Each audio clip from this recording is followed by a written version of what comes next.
Okay. Excellent. Okay, so welcome everyone.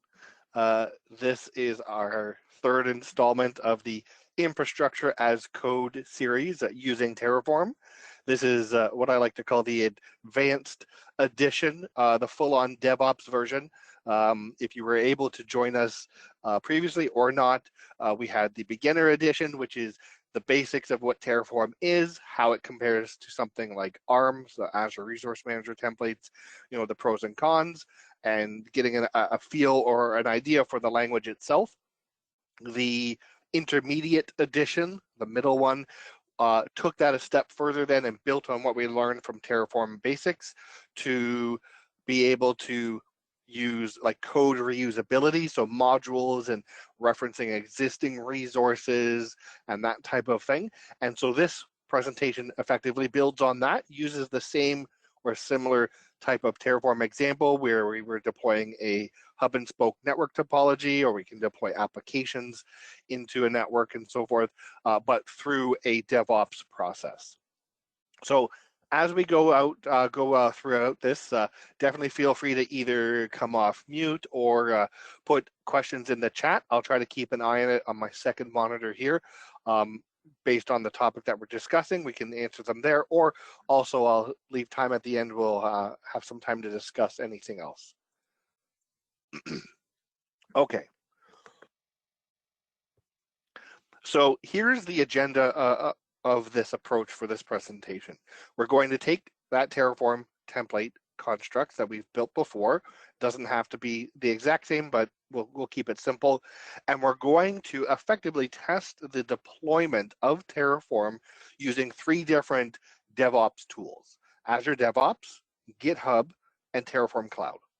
And then after we kind of go through these examples, kind of lessons learned, some gotchas along the way to be aware of, depending on what tool you're planning on using or your customers are using. We'll also share some resources afterwards, which is kind of like the standard form for these presentations, some general information to kind of get you started or getting going in your own journey, and then also the certification, because everyone likes to hear about the Hashicorp certification. So if you've been to either the first or second presentation in this series, these first few slides will be a little bit of a repeat, a little bit of a refresher, but to level set for everyone on the call today, we just want to stress the reference that Microsoft is invested in Terraform. So because a lot of people will ask or question, well, you know, Azure has the Azure Resource Manager templates, the ARM templates. Terraform kind of does the same thing. Is it in competition? And the answer is yes and no, right? It serves the same or similar but different purposes. Effectively, Microsoft is invested in the success of Terraform on Azure, to the point that the Azure RM provider for Terraform, though owned by Hashicorp, we have a dedicated team inside Microsoft that actually actively contributes to that provider.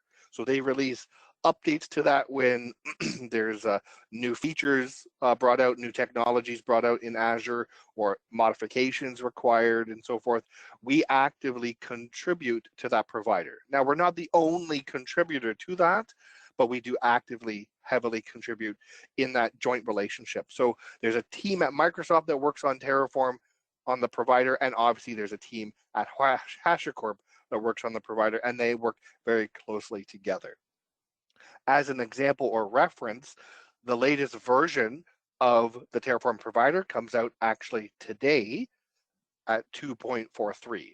And if you go look at the roadmap, which we'll touch on in the next slide in a moment, you'll see, you know, the enhancements that have been put into it, the bug fixes, maybe what they've added and changed and improved within the provider, and effectively, Hashicorp, in connection with Microsoft, we work to release the provider every week, ultimately speaking. So, you know, there's been all these enhancements and improvements. So when we announced, say, Azure Synapse, for example, as a new service, you know, the team at Microsoft had to work collectively with Hashicorp to be able to bring that into the provider, as an example. Hashicorp also has this public Terraform module registry. This, again, owned by Hashicorp. Microsoft actively contributes to this and publishes effectively battle-tested modules that give you repeatability or reusability of blocks of code to produce things in Azure. So networks or storage or any number of different things like that. These are coming or are contributed from Microsoft directly. So you can have a lot of trust in the solidness of those registries that are available to reference in your own code. So let's take a quick minute to talk about roadmap, because everybody likes to hear about roadmap. This is public. If you go to the public GitHub URL, it will show you very clearly, here's our milestones that we're planning on releasing for the next version of the provider, what they're working on in there, what's coming out, what's coming out in the future, and so forth, and you can dive into it. So you see the example on the right, there's a breaking change for something specifically. There's maybe enhancements to documentation.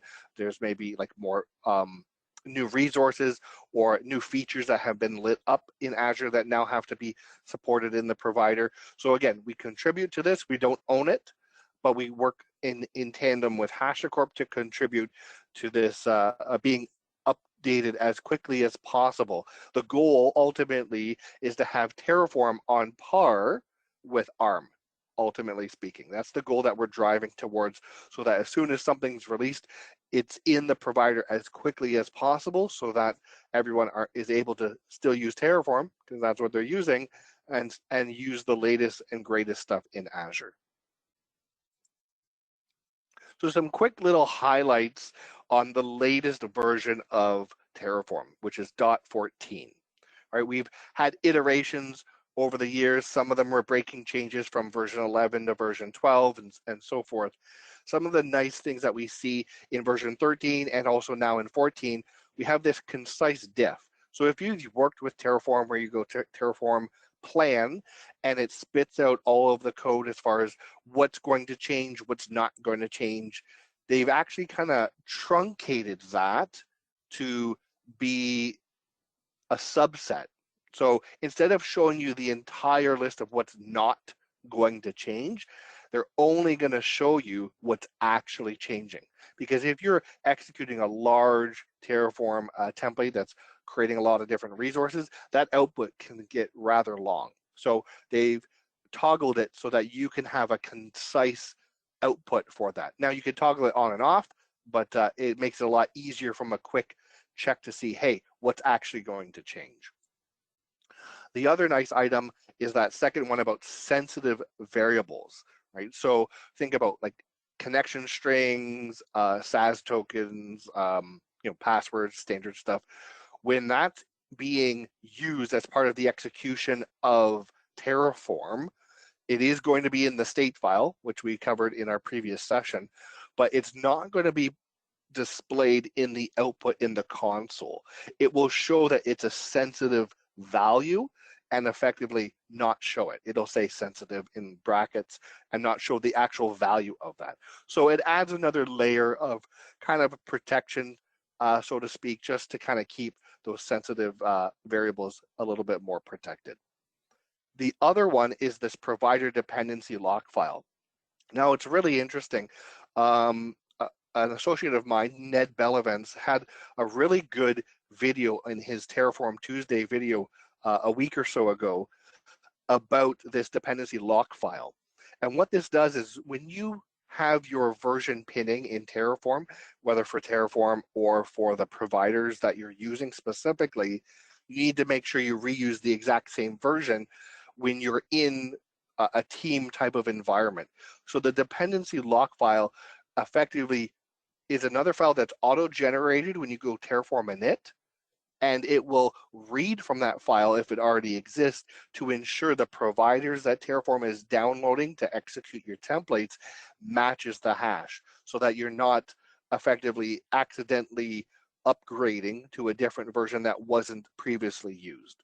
Now there's some interesting gotchas about that, so I do recommend watching the short video from Ned Bellavance on Terraform Tuesdays, where he covers some of the nuances he found out about using that new methodology.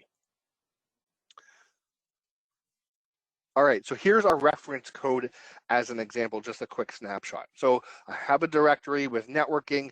We have a code separation between hub and spoke and VNet peering to tie that all together.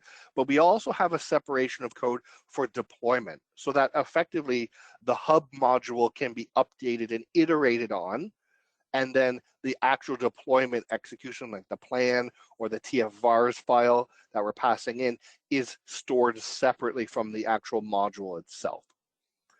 We have in our kind of main Azure file, we are calling that module, so we see how we're traversing the hierarchy of the directories, and we are passing values into that module. So in the module, it has the variables file. That's what it's looking for it to properly complete and execute. That's what you need to pass into it. I won't go into that too much because that's covered more in the beginner edition and intermediate edition. But now let's get into the whole DevOps perspective. So for each of these examples, for the Azure DevOps, for the GitHub and the Terraform Cloud, they each have a separate code example repo. It's the same code, literally. It's the same hub and spoke topology in the Terraform templates, but I have a separate repo for each as the target so that I can modify and execute something that's specific to the tool that I'm using. So the first one we're going to talk about is Azure DevOps. And then this is Azure DevOps Online, the service, not the on-prem server option. Now, in this configuration, I am using an Azure DevOps repo versus using a GitHub repo. Why is that? Well, of course, I could use a GitHub repo for this, but what I was going for this example was a quote-unquote full ADO type of experience. So even though I can use a GitHub repo and link it to, say, an Azure pipeline, I wanted it to be self-contained as part of the execution so I can test each individual tool in the exact same way versus any type of crossover. I'm also using a Key Vault for holding the credentials for my service principal that allows Azure DevOps and Terraform to be able to log into Azure to execute the template and deploy the resources. I'm doing this linking through a variable group in the pipeline library itself, which we'll see in a minute. I also have multiple pipelines that I've created. So there's a separate deploy pipeline for each hub, spoke, and VNet, and there's an example one for app as well, and also a cleanup one. Now, the general best practice for future forward is to have a single pipeline that does complete like end-to-end with multi-stages. But in this example, for repeatability, I have separate individual pipelines so that I can trigger, say, a cleanup pipeline after the session and kind of revert everything back to where it should be so I can give the presentation again. Okay, let's talk about pipeline triggers.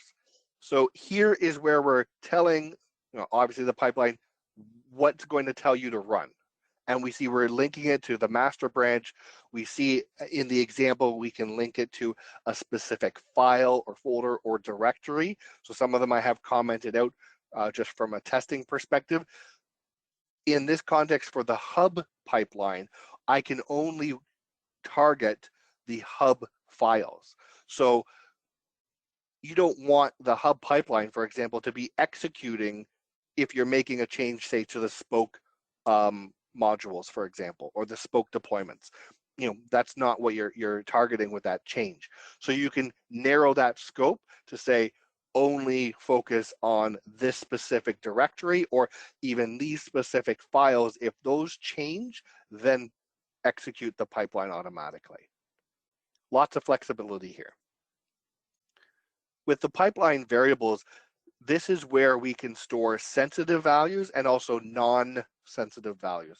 So we see in the code example, I'm actually using two separate groups, pipeline variable groups, and an inline pipeline variable. So one is what I would call my standard variables that depending on who you are, may or may not be sensitive, like app IDs or subscription or tenant IDs and so forth. And then a separate sensitive one, which actually has the access key for my storage account. It has the SPN password, and that one is specifically linked to my key vault where those are stored. Finally, in the pipeline itself, because this is the hub pipeline in this example, the only real thing that will be different between the hub pipeline and the spoke and the peering pipelines really is the state file. All the other values are effectively universal across them. So the only thing I need to change per pipeline really is that state file reference. So that's why it's easier to keep it all in a variable group. And you can change it once and all the pipelines will get those changes, no problem.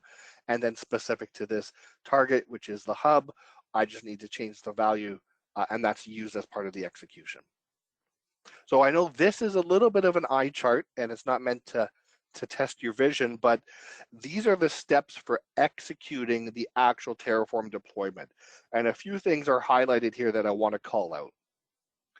First and foremost, there's a task for installing Terraform. That's the first thing you need to do.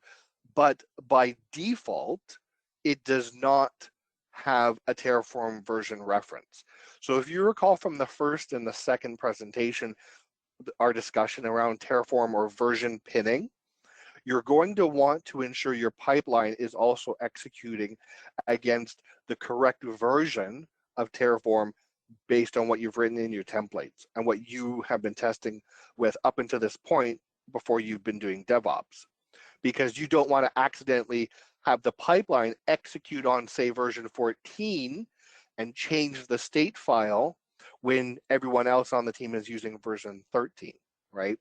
So by default, this task, this step, does not have that Terraform version reference. You're going to have to put that in as part of the pipeline itself. Also, another interesting and oddity with this, if you were to say, I don't care, I'll take the latest version of Terraform, no problem, and you were to execute this without a version pinning, it will go and try to find the latest version of Terraform. The problem with that, in this example, we have 13.3. It may pick up 13.3 as a newer version over 13.29. Reason being is where that digit sits in the column. So it's not 0.3, it's 3. 3 is bigger than 2, even though version .29 is definitely newer than .3.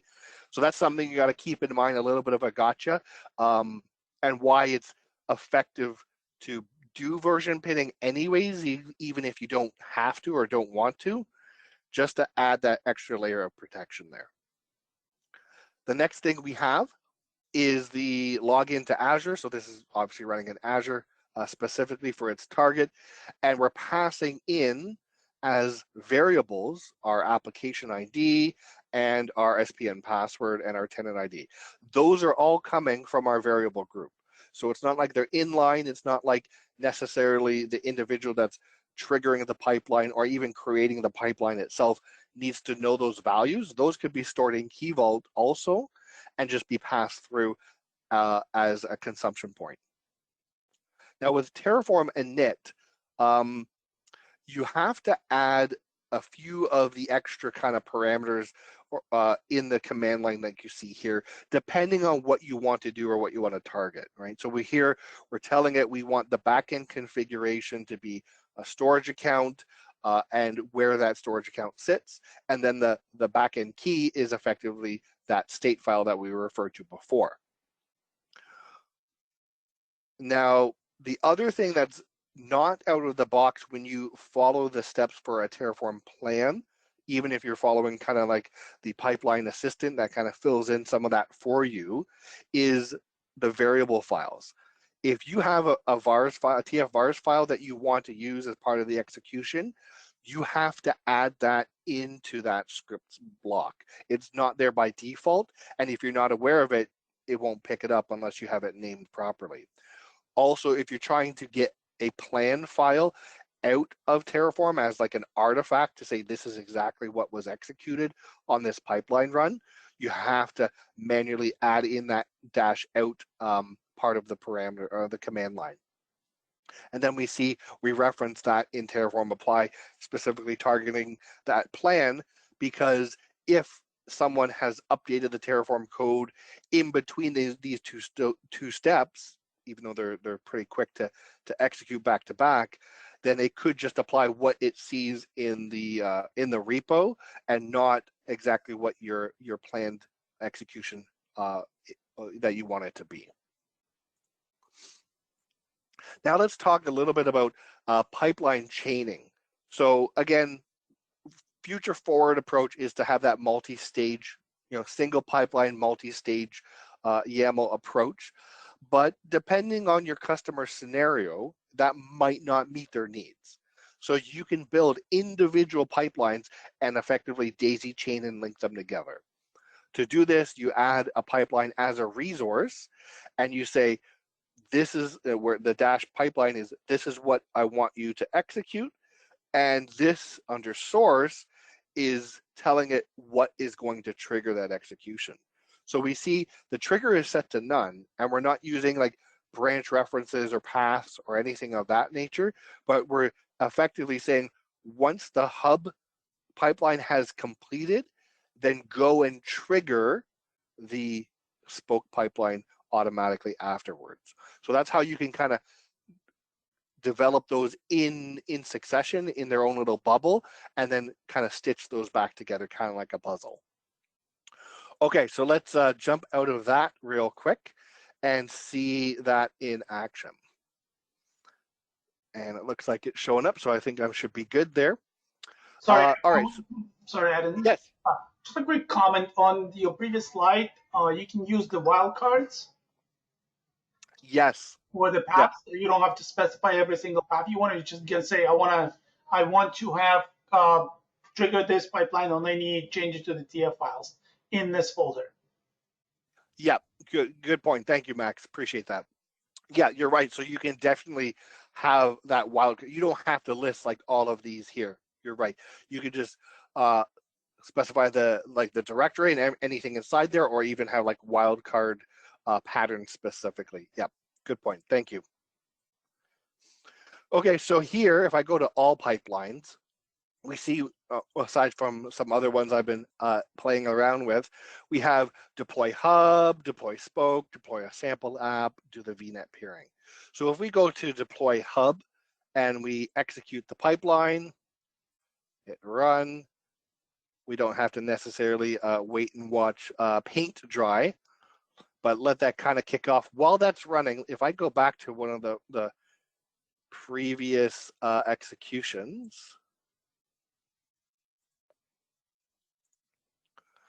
we see, right, it downloads the secrets from the key vault, right, from that integration with the variable group that's linked to the key vault, and obtains these two secrets that are inside of it. If I quickly switch over to the library to show the variable group, so I have two listed here, but it doesn't necessarily mean you have to consume every single secret inside Key Vault. So as an example, you could have multiple things in Key Vault, but you only want to expose, say, these two items for the pipeline perspective. The pipeline will not know about anything else in Key Vault unless you add it in this variable linkage here after you've connected it to Key Vault. So it's not like it can traverse it and pull something that it shouldn't necessarily have. So let's just check on our execution. Perfect. So it's downloading the secrets. It does, the Terraform install, which is pinned to the version I said, right? I just double check that it's installed properly, connects into Azure, standard Terraform stuff, Terraform Init, excuse me, Terraform plan. So this is the output where it shows everything that's not going to be changed or going to be changed. Here it's going to add 14 objects, but this output is not in version 14 with that concise diff. So when we rerun it, if there was all these additional systems or properties that were not going to be changed, they wouldn't be listed explicitly. And then here it's executing the various modules for all the shared services, the VNets, the NSGs, everything else that I have configured in the template, and off it goes. So that's done. If we go back to pipelines, yep. One more question. So if I want to integrate it with like a Sentinel. Azure Sentinel? Yeah, no, not Azure Sentinel. Or Terraform. Hashicorp Sentinel? Yeah. So Hashicorp Sentinel is linked with the Terraform Cloud. I'm not aware of a way to link it to an Azure pipeline, but that's a good good follow-up. But again, if I want to check, like, does it comply with the policy before you actually build it, right? It's right. Yep. So there's another video on my YouTube channel where I go through some of the governance stuff and Sentinel that Hashicorp Cloud has. Uh-oh, that didn't work for some reason. That kind of shows that output where it checks it. You can even with Hashicorp Sentinel put a policy around cost. So it will estimate how much whatever you're trying to deploy will cost. And if it's like, say, above a certain amount, then it won't let you deploy it. And for some reason, my spoke failed. Maybe because I was messing with my account earlier, so my apologies. It had a problem with my state file. So, but anyways, ultimately speaking, you see after the deploy hub pipeline finished, it automatically executed the deploy spoke VNet pipeline and would daisy chain that together. And same thing with the peering as well. Okay, let's go back to this real quick. Oh, and of course it doesn't continue where we left off. So let's go like that. Okay, so now let's talk through the same process, same template, same code process, but using GitHub and what are the differences, what are the nuances? Because it's the same, but not quite. So here, again, the setup arrangement here is we're using a GitHub repo, right? Self-contained within the GitHub space. We're using GitHub secrets, which is like the variable groups and the key vault reference. And we have workflows, which is effectively the term for pipelines in GitHub. So again, we have a workflow for all the different, hub spoke VNets and the cleanup to kind of revert the demonstration. So in GitHub Actions, there's a couple of built-in actions to help you along the way with Terraform. One of them is specifically authored and published by Hashicorp. This is to help you get the environment for Terraform set up. So install Terraform and being able to execute Terraform init and plan and apply. Now, there's also a few other actions you see along the bottom that you can use in connection with Terraform. There's one that's for Terraform setup, there's one for like Terraform workspaces and so forth, and there's one for like a security check against your Terraform code. Now, it's not quite apparent, but when you use this Terraform, the Hashicorp Terraform setup action, this is by default syncing and linking to Terraform Cloud or Terraform Enterprise. So it's not really kind of apparent. You think you could just use it for executing of standard CLI, but by default, it's thinking that you're going to want to use Terraform Cloud or Enterprise. So keep that in mind when you're using an action like this. Just double check to see what configurations you might need to tweak or change subjective to exactly what you're using or your customers are using. So this is how the workflow triggers work, kind of the chaining there. So in GitHub Actions, this actually wasn't a thing for quite a while, being able to manually trigger effectively your workflows or your pipelines. And that was really kind of annoying for a while, but thankfully, as things iterate and move forward, we have that feature now. So having this workflow dispatch and even having it blank like we see here, that will allow us in GitHub to be able to go and actually execute the trigger for that manually. To daisy chain the pipelines, the workflows together, that's what the workflow run methodology is. So we see similar kind of construct where we're saying The hub VNet is what we're kind of watching for effectively. And when that's done, we're going to trigger the next workflow, which would be the spoke. In the variables, similar kind of thing where we can have environment variables within the pipeline itself defined, but then also leveraging the secrets, kind of like the key vault sort of integration, so to speak. So the secret values that you don't necessarily want to expose, you can put them in there and still reference them in the secrets dot whatever credential reference there. So again, mix and match a little bit different, works basically the same way. Sorry, I have a slightly off-topic question. Sure. When you get a chance, can you talk about the dynamic blocks? The dynamic blocks in GitHub Actions? No, in Terraform. Okay, sure. If I remember to do so, or I'm not as familiar with that though. Do you have anything to share? No. Okay. I wanted to use you, so. Oh, okay. So when you say like the dynamic blocks, are you talking about like the logic operators where you can control if something is or isn't created?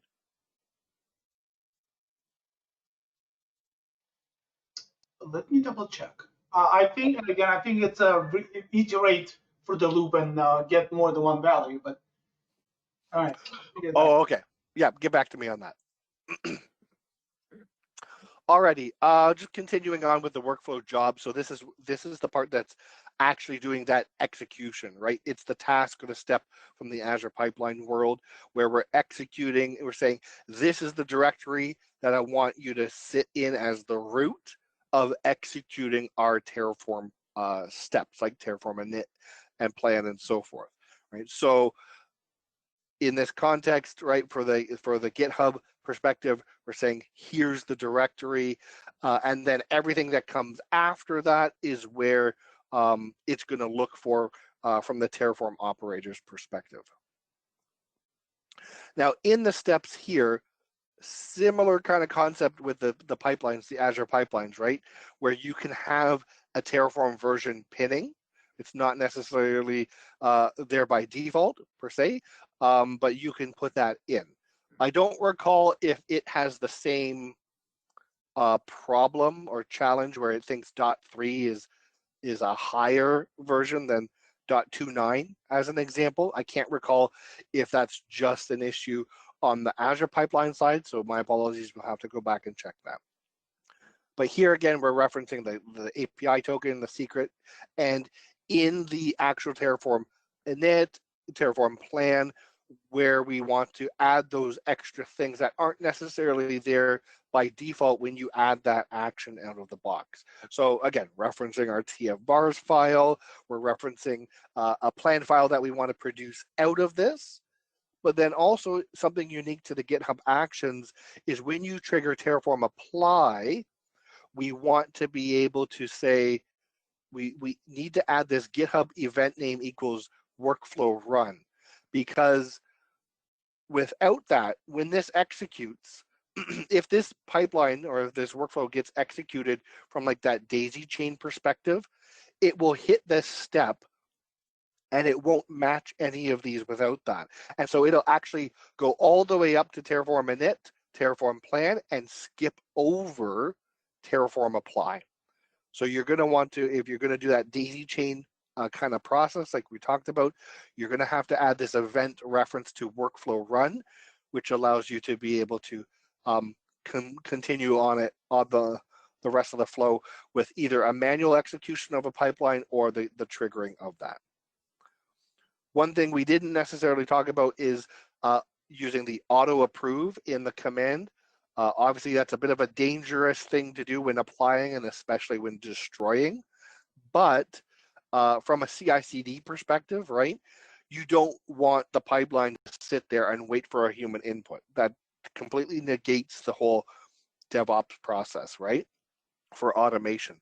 So within your execution, within the commands that are running, you're going to want to include the auto approve parameter as part of that apply and as part of, say, a destroy if you're doing any destruction activities. Now, what can't you do? Here's a few things just to call out from my experience walking through exactly the same process that I did in Azure DevOps, but in GitHub, just so you're aware of what the gaps are today. In Azure DevOps, we can have in the top right corner kind of this traverse a relative path to wherever the files are sitting that we want to use. It does not like to use that, or doesn't allow you to do that, but specifically when you're using Terraform Cloud as your remote backend to hold your state file. This is a known issue. This is actually still an ongoing issue, and you'll get the error that you see at the bottom of the screen there. One second. Sorry. So that's something to keep in mind as far as how you lay out your folder structure, your module structure, in particular to what remote backend you're going to use for your state file. Now, there's a few things that are crossed out here because originally speaking, they were not features or available, like being able to trigger that pipeline chaining, right? One workflow after another. That's now fixed. We now have that, but there's a limit to it. If you dig a little deeper into it in trying to kind of test it the same way Azure Pipelines works, in GitHub Actions, it's limited to a success status versus completion. So why that's important, why that difference is important to think about is your pipeline is executing any number of steps that you have in there, your workflow. That's fine. The workflow itself can complete successfully, even if some of the steps or tasks inside that workflow fail. So effectively, what it will do is your hub, in this context, in this demo, your hub workflow can execute and fail, but still automatically trigger the spoke workflow to initiate. And that's not what you want to do. That's not the kind of pattern you want to follow. If the first one fails somewhere in the middle, I don't want to continue along the path because I need to fix the first piece because there's some dependency.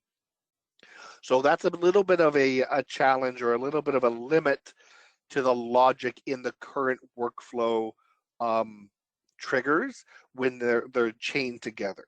Now, I haven't checked if there's anything on, say, the roadmap around that to kind of refine that a little bit. So just keep that in mind depending on how you're architecting your CI/CD pipelines. The other item that we do finally have, like I mentioned before, is the manual triggering of that action or workflow. Before, we didn't have that. So, you know, in Azure Pipelines, you would make your pipeline and you want to trigger it manually to test to see that you're getting the output before you wire up all the automated triggering. We didn't have that option in GitHub Workflow, but now we do, which is awesome. That's with that extra little, the workflow reference, workflow run reference. So now we can manually test our workflow pipelines, make sure the output is what we expect it to do. It's doing what it's doing. There's no errors. And then we can wire up and turn on the automated triggering afterwards. Now, it's not apparent when you're using the built-in Terraform GitHub action out of the box that you could use an alternative backend like an Azure storage account.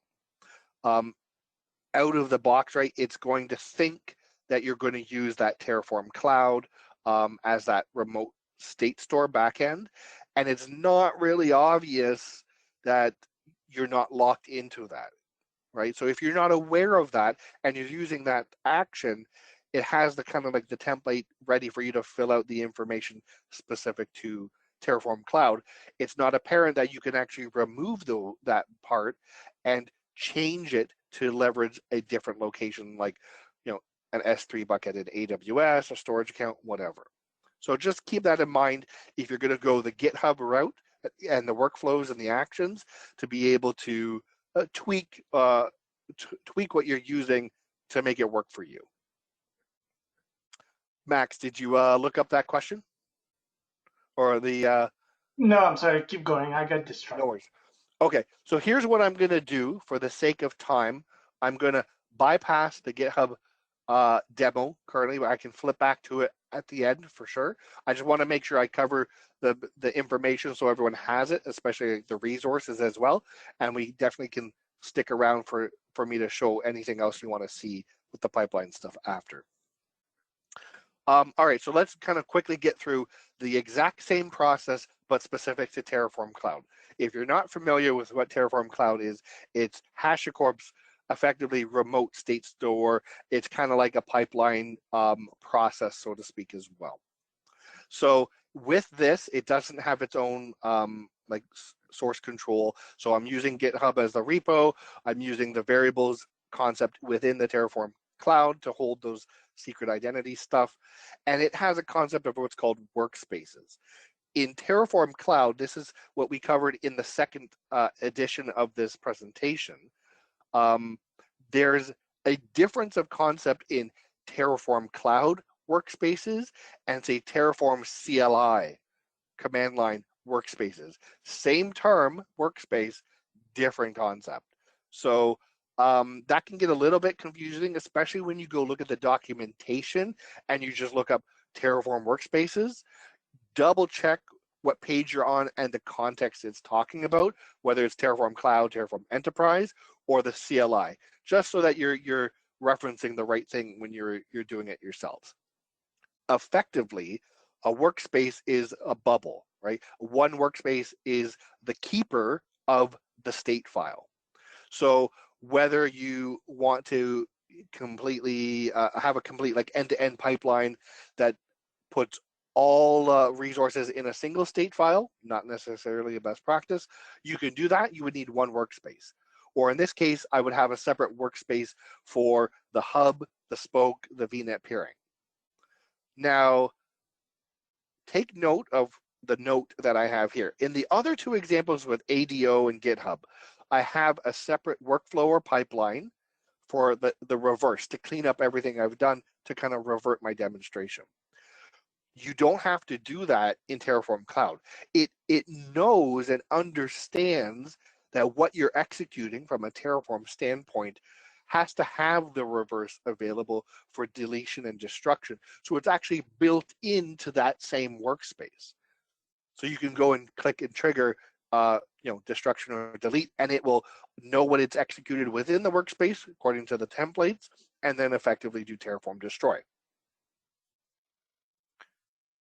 Right, so we talked about the workspaces specific to Terraform Cloud.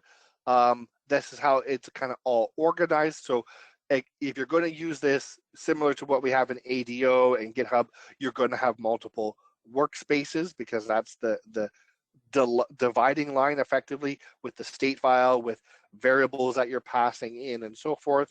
It's like kind of like working in a separate directory effectively. Now, each workspace has its own backups of the previous state file. So if you're familiar with like Azure Storage, right, you can have soft delete and things like that where things change as you're modifying the state file with your execution of your Terraform templates.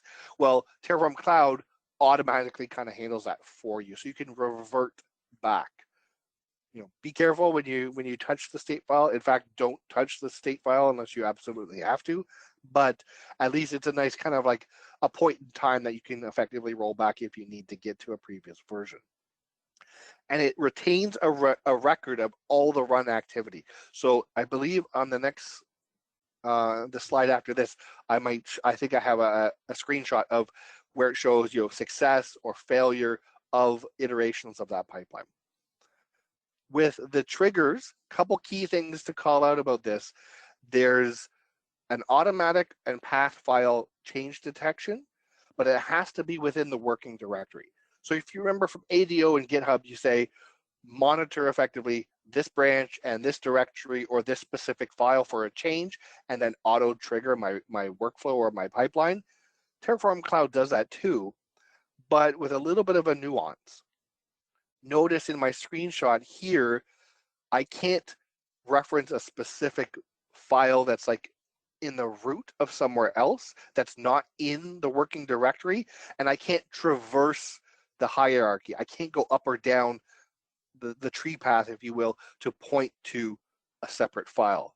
So when you're creating your workspace and around the triggering, think about the highest level, the topmost level you would want to reference for anything underneath from a working directory perspective versus something, say, in ADO where you can give it an explicit path to any file anywhere, right? So just keep that in mind. It's maybe not quite apparent, but that's a current limitation. Another thing is around the TF-vars file and environment variables. So when I'm executing and when I'm writing Terraform templates and code, I like to have file names that are descriptive. So personally, I don't like to use main.tf because if you have a lot of different modules and a lot of different code and you're doing a search across all the files for some element or some verbiage, and you do a search and it says, oh, it's in main.tf, which one? Now, of course, it might show you what path, but I want to be able to see from the name itself. I know right away, oh, that's hub deploy. Okay, I know exactly where that is and what that's doing. Same thing with TF-vars. I like to name them specific to where I'm deploying. So as an example, with a hub and spoke deployment, say going to Canada Central, I will name my TF-vars file, Canada Central.tf-vars. Or even if you want, say, delineation with production and non-production, it'd be Canada Central.prod.tf-vars, for example. That's just me. It's not like it's a best practice per se, but that's the way I like to operate. Terraform Cloud doesn't like that. You can't have a specific named TF-vars file. It has to use a star.auto.tf-vars for it to pick it up. Why that is, not too sure. I found it a little bit of an annoyance, but it is what it is. And then we have the variables here, right? We see there's Terraform variables, but there's also environment variables. Now, when I tried to execute the same exact hub and spoke templates using environment variables, it didn't work for some reason. Not too sure why.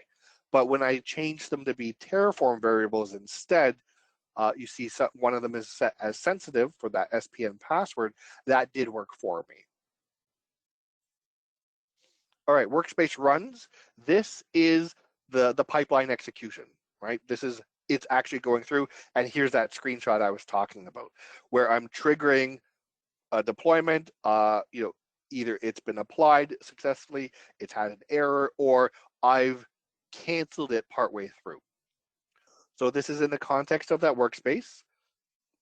Okay. Yeah, I'll get to your question in just a second there, Jamie. In the context of a workspace, right, in Terraform Cloud, then we have that persistent working directory is where it's executing from and looking for like the vars file and so forth. So when we have this item in the topmost part of the bottom screenshot for discarded, Terraform Cloud will run and it will get to the point of Terraform apply effectively and wait and ask for your approval effectively to say, are you sure you want to do this? So I'm going to pause here real quick to get to Jamie's got a question about dynamic blocks. If you want to maybe come off mute. Can you hear me? So the question that I have is, I have a module which is using route tables.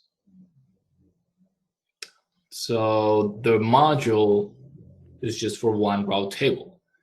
Yep. But in my case, I have two different route tables that I want to define. So on my TF-vars file, I wrote the map for those two routes. Mm-hmm. And then when I came to my module, I called the module the source. And when I'm calling the dynamic block, I'm writing it with the for each and then for, yep. all of that. But every time it doesn't matter what syntax I use. Terraform keeps saying that a dynamic block was not expected there.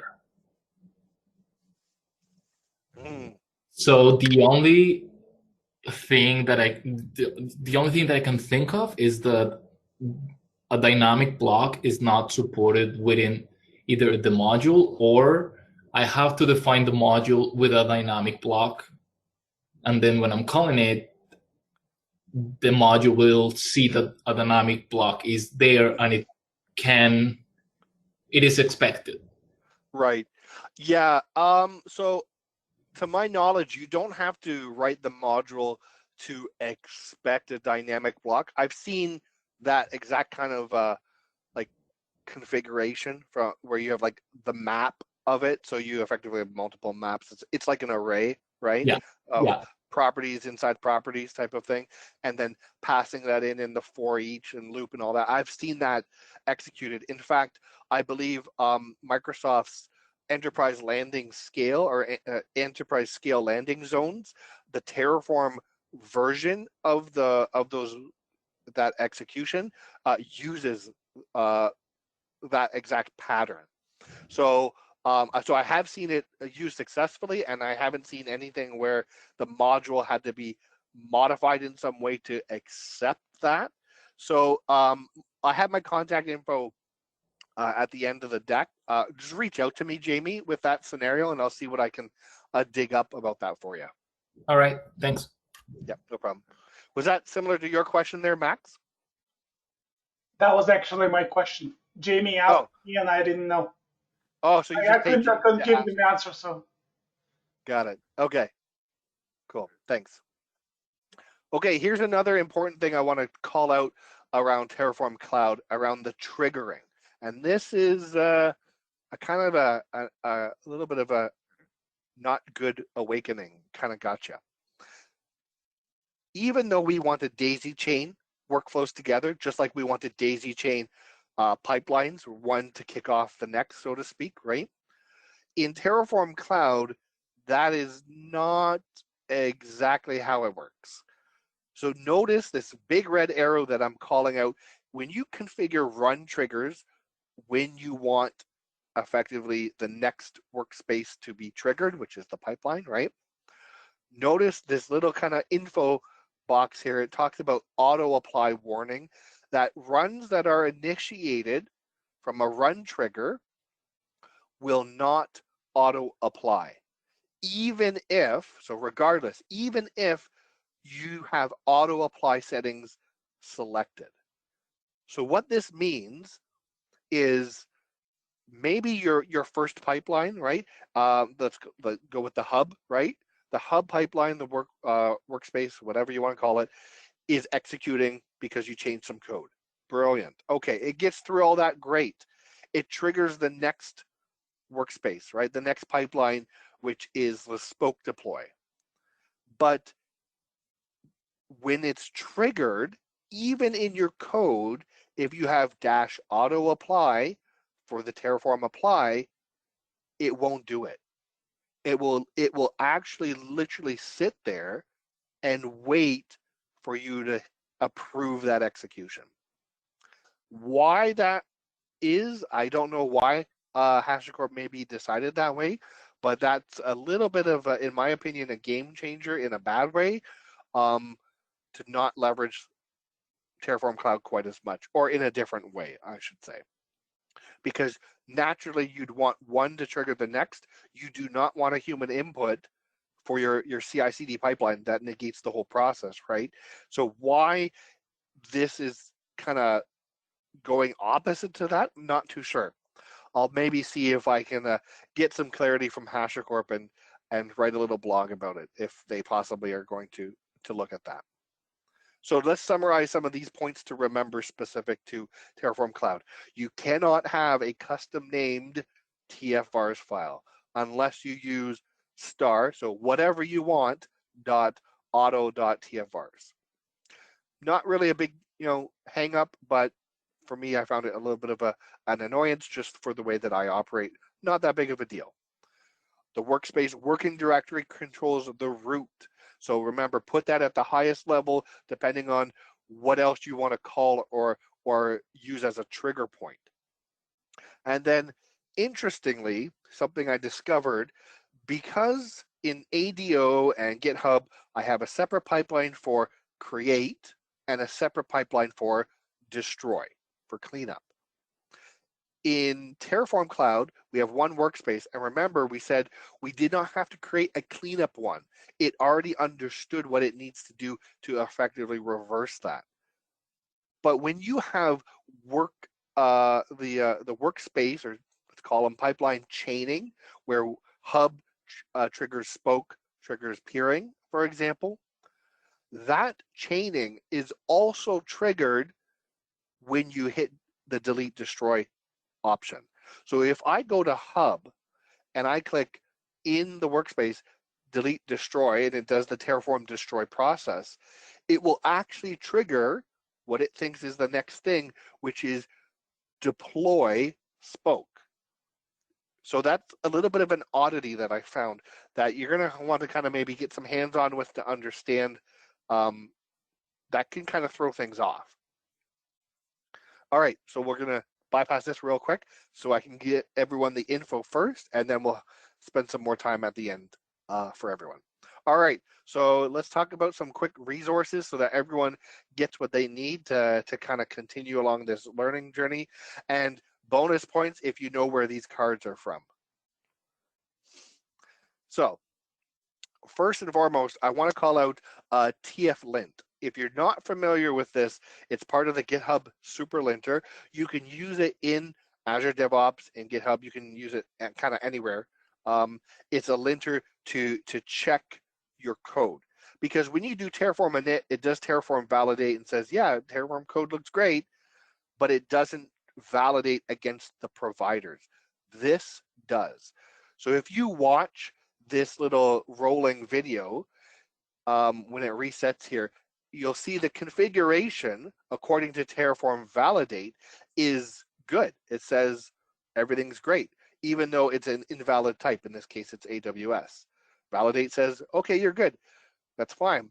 And when they go to apply that, then it throws the error. You don't want that, because you can have stuff that's partly deployed and partly not deployed in a bit of a mess. TF Lint actually validates against the provider specifics for best practices and various values and rules, and will stop that execution before you, like, it'll tell you there's a problem before you actually go through your whole Terraform process. So as part of a CI/CD pipeline, I'm actually using this as a quality gate or a quality check. So when there's commits to the repo, it's going to run TF Lint against the Terraform directory and check what's been put into the templates before it even continues with the rest of the process of the actual deployment of Terraform. So we see there's a bunch of rules that are available in this. They started with AWS, obviously, because there's 700 plus rules there. There's 200 plus rules for Azure, and GCP has 100 plus rules. So they're iterating on top of this, adding to this. I believe it's open source. You can contribute rules to it as well, and kind of expand it. So if you're not using any linting yet, I definitely recommend taking a look at this to kind of check where your templates are at. Okay, couple more slides and then that's it. Here's some resources I want to kind of share with everyone, depending on where you are in your Terraform journey, right? If you're familiar with the first two presentations, I have a couple of slides of resources, but just to kind of be clear, each presentation has a different set of links. So it's not like it's a repeat of the exact same resources that were in the previous two presentations. They're specific to the topic at hand, which is DevOps and GitHub Actions and pipelines and that type of thing. The very first link is my personal curated list of learning resources for Terraform. I've been working with Terraform for several years, and so for those that know me, Max knows me quite well. I read a lot, I watch a lot, I do a lot, and so I've kind of pulled together a list of the resources that I found most effective in learning Terraform. So there's a combination of like videos or books and blogs and so forth. Now, if you're just starting to use Terraform, there's 2 Terraform Visual Studio Code extensions I recommend to use. The first one is the Azure Terraform one by Microsoft because it has Azure specific stuff in there. And the other one, which is really awesome, is simply called Terraform, originally written by Mikhail, but actually Hashicorp has taken over ownership, and they've released some new versions and revisions of that, and it gives you some nice IntelliSense, builds out blocks of code for you, tells you what properties are required versus optional. Really nice addition to help you build your Terraform templates effectively. One more page of resources quickly here. Again, some certain things we can all learn from each other's pain, which is, so we don't all have to go through the same thing. So Misadventures with Terraform is a really good video that kind of walks through some good stuff there. Some more stuff around Azure DevOps Labs with the GitHub Actions, production grade infrastructure using Terraform Cloud or Terraform Enterprise if you or your customers are using that type of stuff, and then modules, right, as far as like using a private module registry versus say a public module registry as well. Okay, almost there. This is the last resource slide. This is kind of the big one that a lot of people like to grab, because everyone's interested in the Terraform Associate certification from Hashicorp. So way back when, not too long ago, myself and an associate of mine, Ned Bellavance, we co-authored this Terraform certification prep guide. We did this before Hashicorp came out with any of their official study guides and processes, but also we wrote it from the perspective of our own personal hands-on experience with Terraform and relating that to the objectives of the exam itself. So that's up on LeanPub. Lots of people have had a lot of good positive comments about it, so definitely feel free to take a look at that. But of course, Hashicorp also has official study guides, official learning resources, even like sample questions and exam reviews to help you prepare and get ready for that exam. So finally, last but not least, this is my last slide. This is who I am. This is what I do. This is how you get a hold of me. So Jamie, definitely hit me up, and I'll help you out where I can. I work for Microsoft as a cloud solution architect. I specialize in infrastructure, management, governance, BCDR, and of course, in our topic today, infrastructure as code, which includes Terraform and ARM, and also, of course, Azure Bicep, which is nice and new. I've been awarded a couple times for a couple things, and you can hit up my blog. I've written several articles about the good, the bad, and the ugly for Terraform in my actual hands-on real-world use. So it's not just marketing, everything is green and gold. It's more, I hit this problem, it wasn't really documented. I talked to Hashicorp, I talked to Microsoft, and here's kind of the workaround, or it's a bug or whatever. So definitely take a look at some of those articles there. My GitHub repo, right, for the different code examples that we went through today, that's all up there and accessible, as well as the YouTube channel. That's where I have the recording of all 3 of these presentations, plus a few other presentations I did on the side separately outside of this series on the state management controls, the governance, and Hashicorp Sentinel stuff as well is up there. So feel free to take a look at that. If there's any questions, if there's any topics you want me to either write about or record a video about, or Max wants me to give a presentation on, definitely feel free to kind of chime in and add that to the pot, and we'll be able to see what I can do to accommodate that for you. So with that, I'm going to take a breath and to see if there's any other questions, comments, or anything else we want to cover.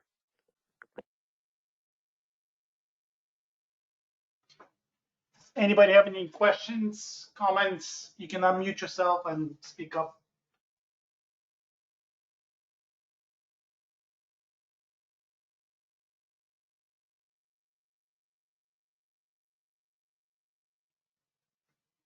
I think we're good.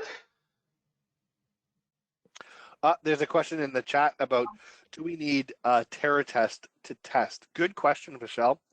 Not necessarily, right? Yeah, TerraTest is good for like trying to do effectively in like a CI/CD unit test kind of perspective for infrastructure as code.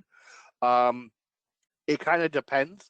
I do find like when I run certain things as the quality checker control, like I mentioned with the GitHub Superlinter, I'm also running like Chekhov from a TFSec for security scanning of the templates and kind of what they're accessing and producing.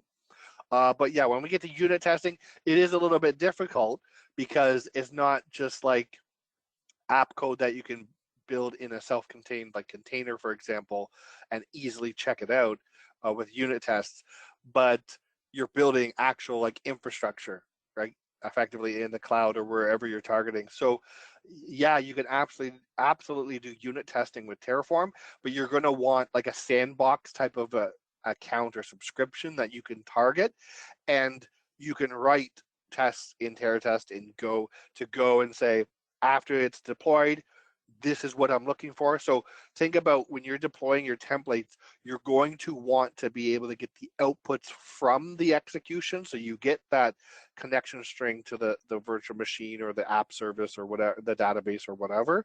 So you got to think about getting the right values as outputs from your Terraform execution, and then being able to use those as effectively targets for your unit testing against that infrastructure. So you got to think about that from like even the cost wise, right? Depending on what you're building, because it can get a little expensive if you're building big stuff. There's another question is also, have you used Terraform compliance tool for build time policies or any other similar tools you've used or a suggestion? No, actually, I haven't used Terraform compliance. I will definitely look that up for sure. That's interesting. The tools I've used is the bridge crew Chekhov security scanning tool against the Terraform templates.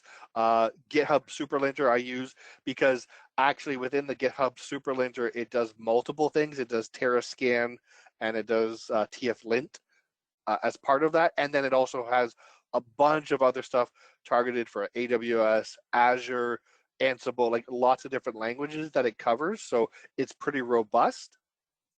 And then also, I was using a TFSec as well. I've actually been working on a pipeline that uses those three tools. So TFSec, GitHub Superlinter, and Chekhov as the quality control for allowing commits back into master.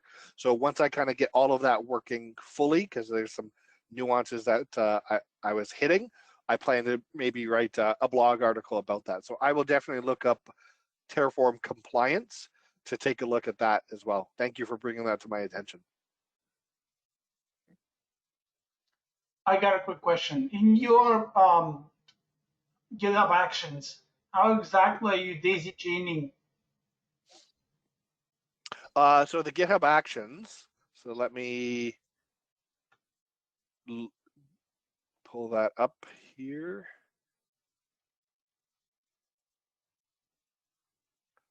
There's the GitHub stuff.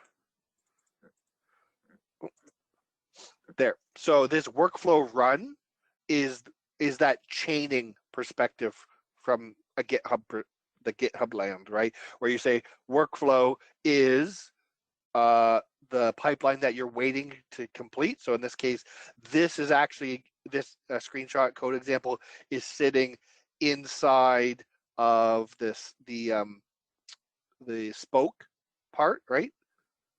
And actually, no, sorry, my apologies. Maybe I'm reversing it. I have to double check. My apologies. I might have reversed the code example. But effectively, you're saying what pipeline needs to finish, and then waiting for that to complete is triggering the next pipeline that you've linked together. So workflow run is the element that controls the chaining part of that. Okay, but where are you saying what is it waiting for? So you see here at the bottom where it says types equals completed. So it's waiting for this pipeline, the hub VNet deploy workflow or pipeline, for lack of the proper word. You're waiting for this to be status completed, and that's where one of the challenges, right, where it says this pipeline can complete, but the steps inside of it could have failed. But the one but the name is the same. Yeah, this could have been. I could have just made a mistake on this code example. Okay, that's the part that threw me off. Okay, I'm like, yeah, sorry, my apologies. Yeah, I could have copied the wrong piece. Sorry. Thank you. So it's in this case, it's waiting on itself, right? It's just never gonna happen. Yeah, no, yeah, which is not the right thing. Yeah, but the part that does the daisy chain trigger is the workflow run reference. Sure. That makes sense. Thank you. We got another question from Chandra. Yep. So some of the resources will take a lot of time for creation. How will DevOps pipelines will handle this time, or time should be handled? So, I can. Sorry, go ahead, Max. Yeah, if you want to chime in with some of your experience, for sure. You can set up the timeouts on each step or the job in the pipeline. So you can say if if for some reason it got hanged and it's taking more than 2 hours, kill the pipeline, right? Yep, exactly. So that's a good point too, where you have to know on average how long it takes to deploy whatever you're deploying. So let's say you're deploying a virtual machine. So maybe it should be done in 5 minutes, 10 minutes. So maybe you put the timeout at 15, 20 to have a little bit of a buffer in case, the internet hamsters aren't running that fast. Right? So that the pipeline doesn't drag on when there's actually a problem and effectively kill itself because it's not done yet. Yep. So there's a question, which tool names did I say for something for GitHub Super? GitHub Super Linter. GitHub Super Linter is what it's called. If you look that up, actually, we could probably even look that up right now. GitHub Super Linter. Whoops, if I can spell instead of a linter. This is, gives you the instructions on like how to use it, blah, blah, blah. But then here's all of the stuff that is built into it effectively, right? So Docker, we've got like CloudFormation for AWS, we've got ARM for Azure, Ansible, and then if we scroll down to Terraform, we have TF-Lint and TF-Scan that are built into this, and even like TerraGrunt and so forth. So all of this, even YAML, is built into the linter. So you can execute the GitHub linter without any kind of like other parameters, and it'll do all of this. It'll scan whatever repo or directory you've targeted it to, and then it will run what it thinks is appropriate based on what it sees, right? So it's not going to run something it doesn't need to. Or you can be explicit and say, point it to a repo, point it to a directory, and say, only run like the Terraform scan, for example. So you have flexibility and control depending on like what you want to do. So it's not like run the whole thing every single time. What I've been doing with this is using the approach. Where is it? There's an approach to be able to use it within a offline or locally here. If we follow this real quick, and you can run it within a Docker image container locally. So this is actually what I'm doing right now in another example, which I'll share at a later date, is as part of that quality check, I'm doing Docker run local within my Azure pipeline, and then mapping my directory that has my Terraform files, and then say, go run the linter, and add any parameters I want. Say, go run the linter, but only like the Terraform scan or the YAML scan or whatever you want. Yep. Lots of cool stuff. I got a quick question. So in the pipelines, Yep. how do you handle the parallel runs? So I made the change to the master. My pipeline is being deployed, infrastructure has been built. You made the change to the master. Then another pipeline gets, same pipeline gets triggered again, but my pipeline is still in the middle, right? So it's talking Right. same state file. So it's Yes. go up, or we need to like have there's no parallel runs. It has to wait. Right, which is what I actually think broke my spoke deploy here, because if you take a look at the error that it threw out, it had an issue with the state lock, right, on the state file, right? So yeah, that's another kind of important thing around Terraform, right? If you're executing a pipeline, that can happen in parallel, depending on if you have parallel agents and so forth. You can have simultaneous execution. Then knowing that, how would that affect, say, the state file that you're referencing, right? So is there a way you could put maybe a parameter, a variable rather, in with the state file name that's part of, say, a pipeline variable that you're passing in and it's taking on before it hits the actual Terraform execution, so that you can do parallelization, parallel execution, right?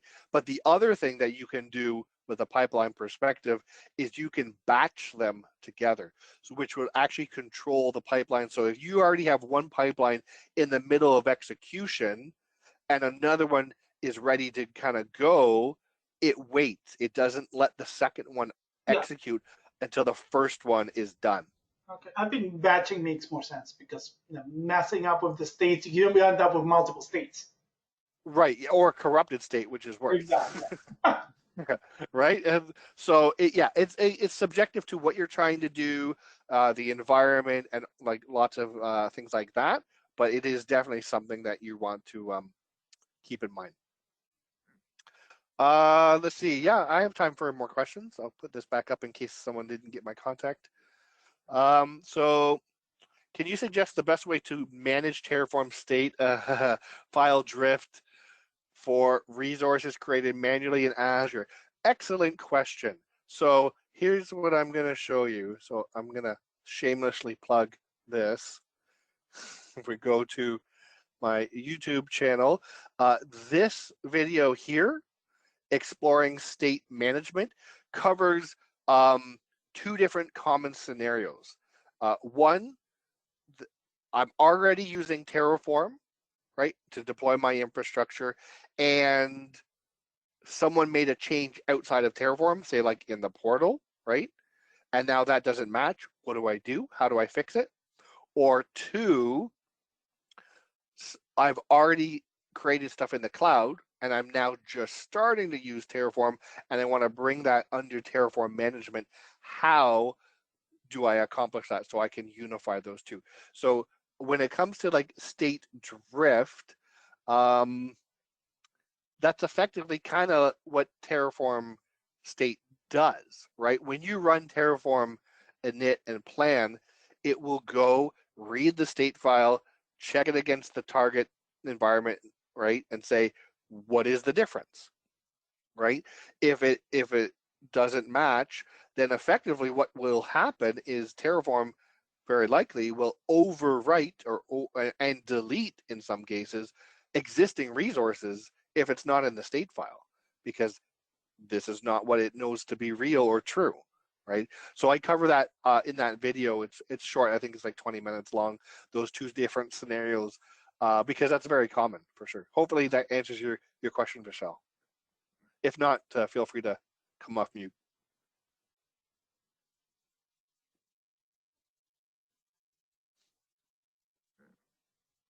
Yep, no problem. Okay, any other questions, comments, thoughts? I'd love to hear if there's any specific other topics, whether it's Terraform or not, that people are interested in as well, because then Max and I can work together to make an arrangement for other presentations or even blogs and videos that go along with that too. I think, again, Bicep, obviously, Any compliance with Terraforms, like any kind of security rules and whatnot, make that'll be great, I think. Especially for the enterprise, right? Everybody, we can create stuff, but we need to follow the rules, right? Right. Yeah. So part of that, that's a good point. So part of that comes in two different ways, right? Just briefly, if you're using Terraform Cloud, right, you can use Hashicorp Sentinel as that kind of governance gate before the execution, right? That's one level. But outside of that, let's say you're targeting, targeting Azure. Sorry, I didn't mean to for you to start explaining it now. No, it's okay. But I'm gonna just give a quick overview, just to kind of, in case that's of immediate need for someone.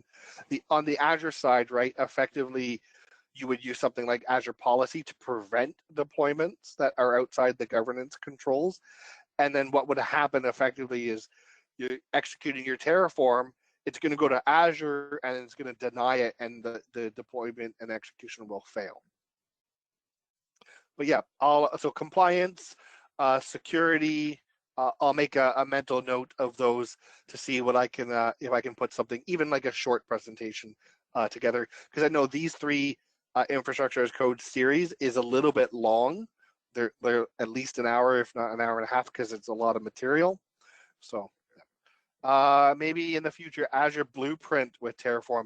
Oh, that's interesting, because Blueprint is sort of changing, and Terraform is kind of already a blueprint, right? It's a template effectively, and that's kind of what Blueprint sort of does. But yeah, I'll take a look at that too.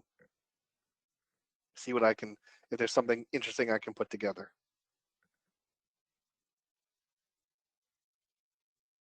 Any other thoughts, questions? I think we're good. I want to thank you again for taking your time and delivering 3 excellent sessions. We again have recorded all 3 sessions. They're going to be available on YouTube channel, and then you can, the admin has its own channel too, so there's a lot of material. The next meeting we have is in a month. It's going to be on Power Apps, the automation of the Power Apps. And I'm hoping to see you there. And again, if there's anything you want to hear about or talk on, let me know. We'll make it happen. Thank you again, and Happy New Year again. Have a good night. Thanks, everyone.